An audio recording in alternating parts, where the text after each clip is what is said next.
Welcome to Auto Mundial, the weekly car news and review show. This time we go off-road with the new Isuzu D-Max, and we take our first look at Kia's latest concept, the EV9. We also have Porsche's sportiest Macan, plus the new Hyundai Tucson. And we have the all-new Toyota Aygo X. Is it the new city car to beat? That's all coming up, but first, the news.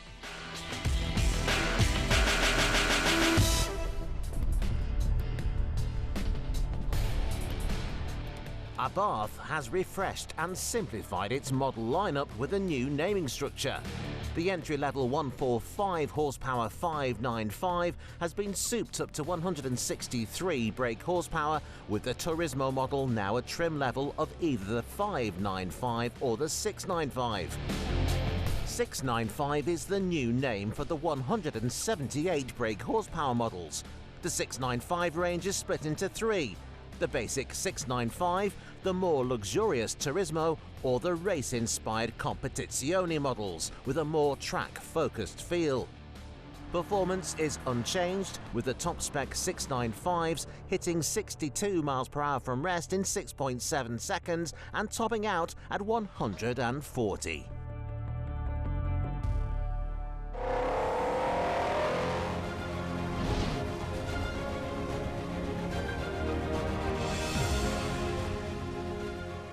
With the current crop of UK market pickup trucks becoming ever fancier and more expensive, this, the new 2022 Isuzu D-Max, is refreshingly good value.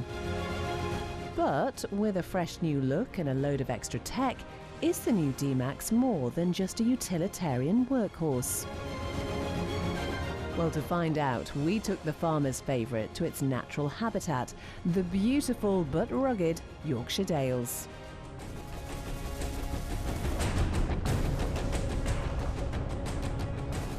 Prices for the D-Max start at around £21,500 plus VAT for a two-door and under £27,000 for the four-door. Our test car is a top-of-the-range V-Cross model coming in at a little under £32,000.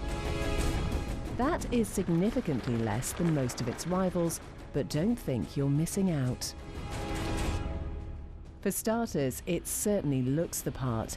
This new third-generation D-Max is the most stylish yet.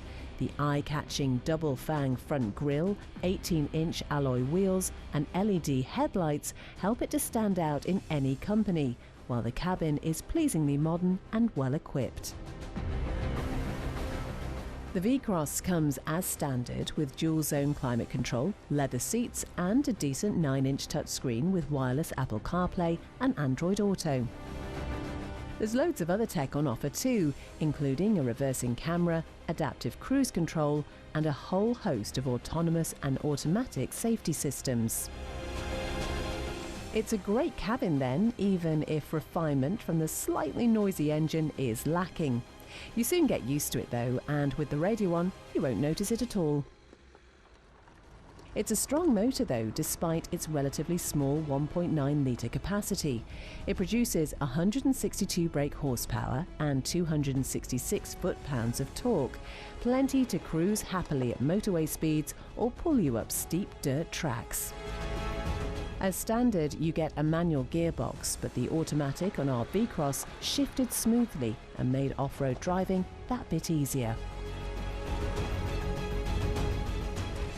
Best of all, for farmers and tradesmen alike, it gets the full 3.5-ton towing capacity, the maximum allowed for this class of truck.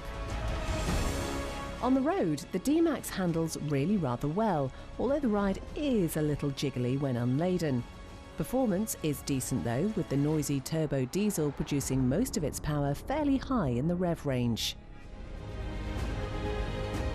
For road driving, power is sent to the rear wheels, but with a flick of the switch, you can put the truck in four-wheel drive. And it's here, off-road, where the D-Max is most impressive.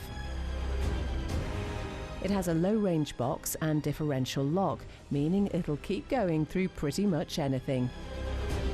Ground clearance is excellent too, but there is some underbody protection just in case. The new Isuzu D-Max has really broadened its appeal. It's still a tough work truck at heart, but it's now a more usable everyday car for those who want a dependable 4x4 that can tow. It's as at home in the suburbs as it is here in the Dales, and best of all, it's cheaper than a Hilux.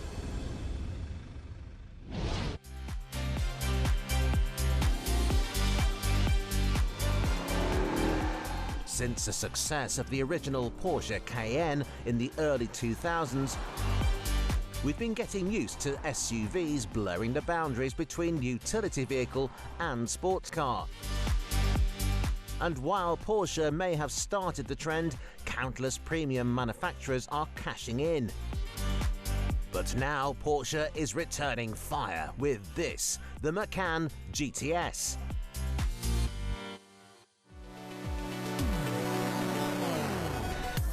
Replacing the turbo as the hottest Macan you can buy, it gets lower suspension and an all-round more aggressive chassis setup, making this the most driver-focused version yet. Fresh from a comprehensive facelift, it comes as standard with the Porsche's active suspension management system, which responds to road conditions and sets up the car differently depending on your selected driving mode. Under the bonnet lies the same 2.9-litre twin-turbo V6 you found in the old turbo, now producing 434 brake horsepower.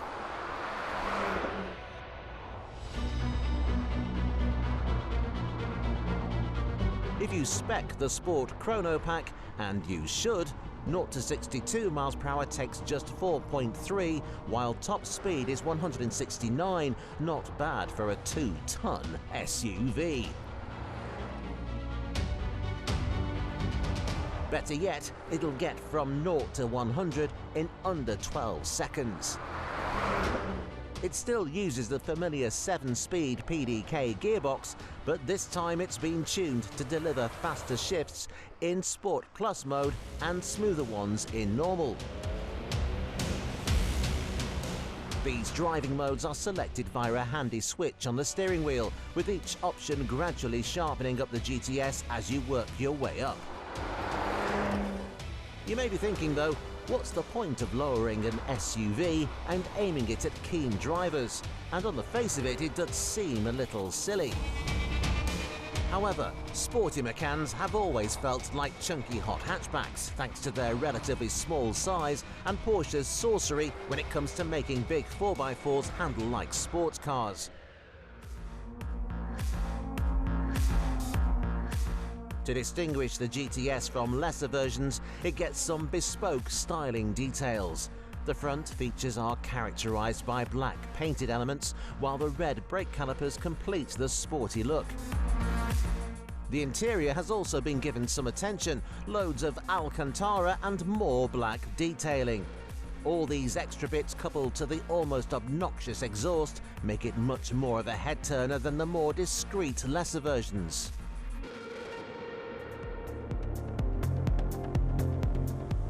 However, the Macan GTS isn't the only fast SUV in this corner of the market.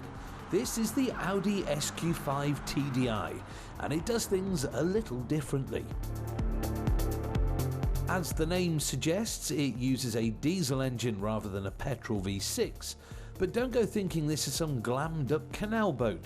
It can hit 62 from rest in 5.1 seconds, onto its way up to an electronically limited top speed of 155. This surprising turn of speed comes courtesy of a turbocharged 3-litre V6, churning out 342 brake horsepower and a monumental 700 Newton meters of torque. It certainly has the S in SUV covered then, and it gets better. To back up the TDI's more frugal image, it makes use of Audi's 48-volt mild hybrid system, not something that you'd usually associate with a fast 4x4. The Q5 base is also more practical than the Porsche and just as well equipped and trimmed. However, the diesel soundtrack is unlikely to win favour with many petrolheads, leaving the sharp Focus Macan as the current class favourite. The Macan isn't quite the fastest SUV on the market, with options like the Alfa Stelvio Quadrifoglio and Jaguar F-Pace SVR turning things up to 11. But for the money, nothing comes close to the compact Porsche.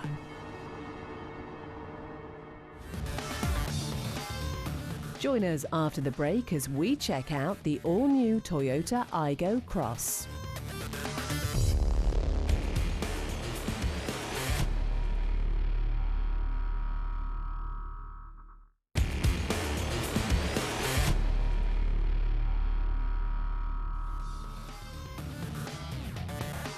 Coming up in part 2, Kia's latest concept car, but first...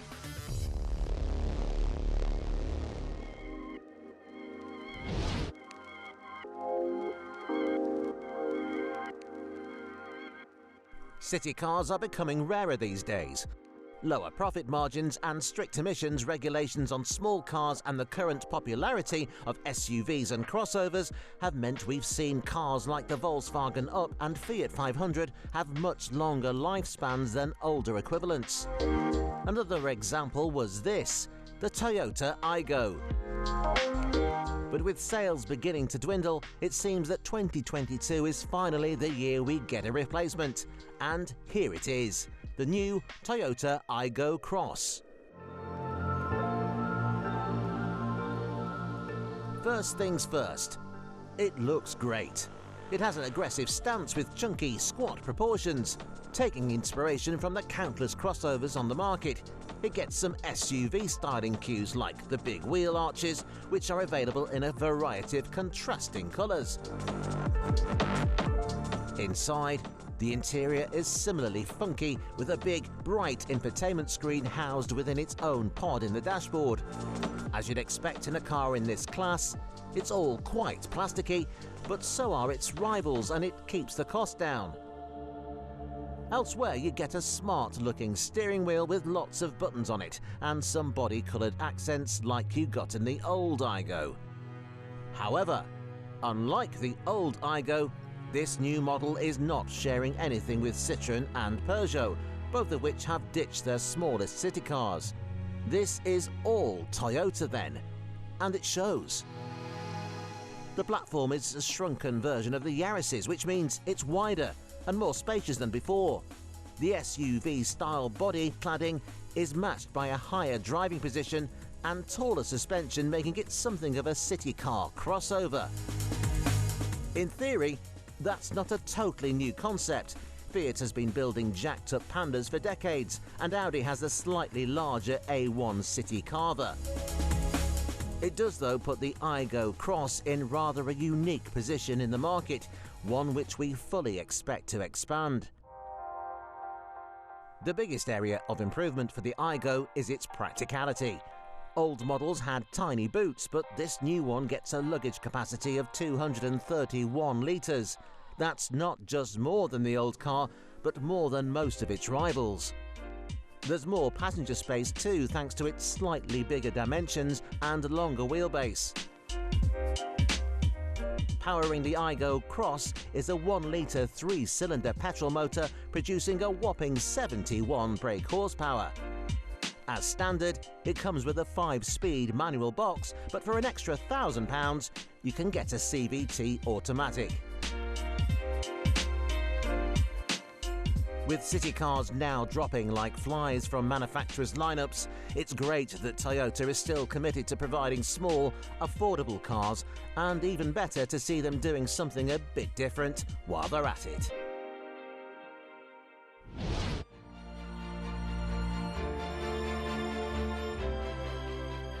Since it was first shown to the world in the mid-2000s, Hyundai's Tucson has always been an affordable but forgettable SUV for family buyers who are looking for substance over style. Now though, Hyundai is taking its mid-size SUV upmarket with this, the new 4th generation 2022 model. And straight away, the new car's styling is a world away from its forebears. It gets a bold new grille, lots of sharp angles, and a rear end that looks like a robot's face. And it's this sort of design that will help the Tucson stand out in an incredibly competitive sector of the market, with rivals from just about every mainstream manufacturer. So will this bold new Tucson bridge the gap between affordability and the more luxurious options out there? Well, it isn't just the exterior that's been transformed. It's a similar story inside when you're greeted by a smart contemporary dash with stylish vents and a quirky steering wheel. There's a digital driver's display too, and lots more nice tech, with even entry-level SE Connect cars getting a reversing camera, dual-zone climate control and cruise control. All models come as standard with a smart 10.25-inch infotainment screen with Apple CarPlay and Android Auto. It's got built-in sat-nav too, and the graphics are clear and sharp. There's a range of petrol and hybrid powertrains to choose from, with a 261 brake horsepower plug-in hybrid model sitting at the top of the range. As we said though, this is an ultra-competitive class, and if the Tucson wants to stand out, it'll need to beat some stiff competition. First up, the Toyota RAV4. Now in its 5th generation, the latest RAV4 is available with hybrid power only, and while it may have grown in size from the 90s original, it does at least still catch the eye with a striking new design. The interior isn't quite so bold, but it does exude Toyota's built-to-last quality. However, not everything is quite so impressive. The infotainment display, for instance, is horribly old-fashioned and clunky to use, as well as lacking support of Apple or Android systems. There is some good safety stuff like lane assist and cruise control, and even the base model is packed with features. It's also good value, with entry-level two-wheel drive cars coming in at well under £30,000. On the road is where the Toyota differs from its Japanese compatriots. You might think that it would be a Prius in a RAV4 skin, but with a 215 brake horsepower 2.5-litre petrol engine, it is a lot punchier. The ride is smooth, and the switch between petrol and electric power is almost seamless, producing a refined ride. And then there is this, the popular Skoda Karak. Unlike Hyundai, or indeed the Toyota, its styling is rather conservative. The exterior is restrained and classy, but the cabin takes that attitude a bit too far, with lots of drab grey plastic and little in the way of flamboyance. But to most family buyers, the main draws will be the Karak's versatility. If you go for the VariFlex rear seat option, you could alter the amount of passenger space and boot capacity you have, making this one of the most practical cars in the class. There's a broad selection of petrol and diesel engines too, although there aren't as many hybrid options compared with the Tucson. It seems then that Hyundai could be onto a winner, and the Tucson could finally be a desirable choice in this crowded class.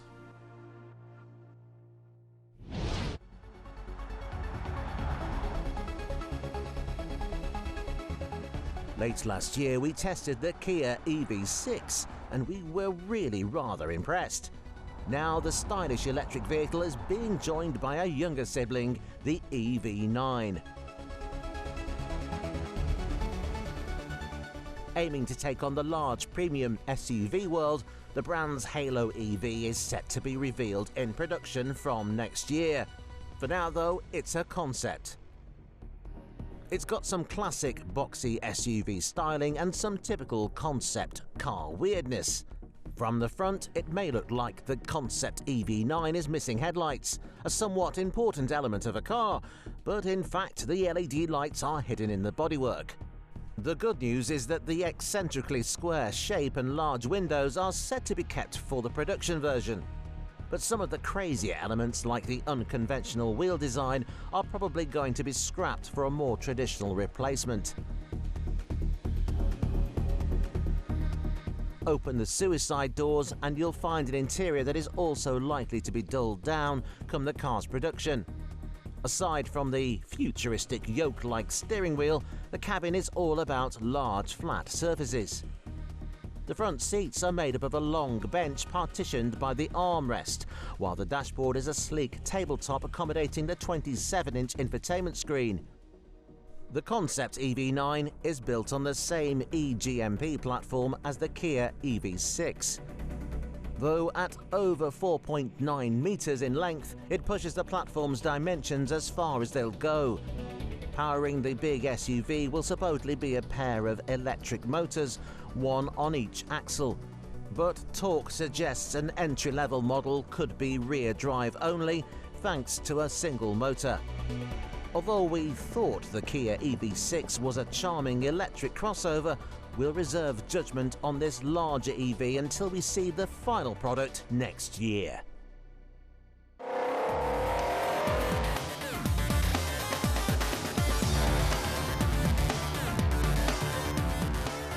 Join us again next week on Auto Mundial as we get our first look at an all-new Lotus, the Elettra.